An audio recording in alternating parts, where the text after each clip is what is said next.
তোমাদের খুশির খবর, কালকে থেকে ট্যাবের টাকা দেওয়া শুরু হয়েছে। মানে 4 অক্টোবর বিকাল থেকে তোমাদের মধ্যে অনেকেই টাকা পেয়েছো, আবার অনেকেই টাকা পাওনি। তো তোমরা কবে টাকা পাবে সব শেয়ার করব তোমাদের সাথে এই ভিডিওর মাধ্যমে। তো ভিডিওটি লাস্ট পর্যন্ত দেখো। তোমাদের বলেছিলাম যে দুর্গাপুজোর আগে তোমাদের ট্যাবের টাকা দেবে, কথা মতো আগামীকাল থেকে টাকা দেওয়া শুরু হলো। তো দেবীপক্ষের 10,000 টাকা এক মাস দেরিতে একাদশ ও দ্বাদশ শ্রেণীর পড়ুয়াদের ট্যাব কেনার অর্থ নবান্নের।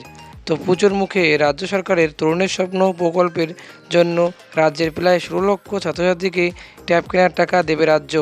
আগামীকাল থেকে একাদশ ও দ্বাদশ শ্রেণীর পড়ুয়াদের ব্যাঙ্ক অ্যাকাউন্টে টাকা ঢুকে যাবে পুজোর আগে সকলের ব্যাংকে। তো করোনা আসার পর রাজ্য 2011 সালে এই প্রকল্প শুরু করে।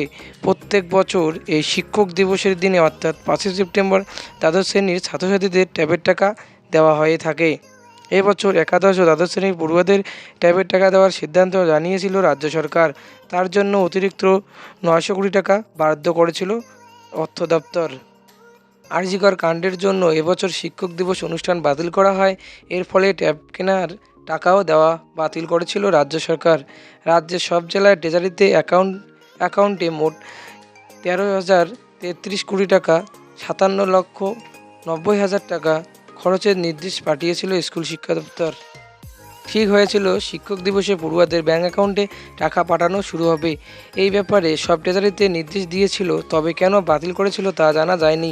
তবে এক মাস পর ট্যাব কেনার টাকা দেওয়ার কথা ঘোষণা করে এবং আগামীকাল থেকে ট্যাব কেনার টাকা প্রায় 16 লক্ষ পরিবারের কাছে 10,000 টাকা করে পৌঁছে দেওয়া হবে সিদ্ধান্ত নিয়েছে। প্রায় 1600 কোটি টাকা খরচ হবে পড়ুয়াদের ট্যাব কেনার টাকার জন্য।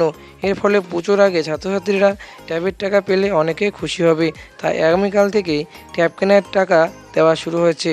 আর হ্যাঁ, এই চ্যানেলে নতুন হয়ে থাকলে এই ছোট্ট চ্যানেলটিকে সাবস্ক্রাইব করে রাখো এইরকম আপডেট ভিডিও পাওয়ার জন্য।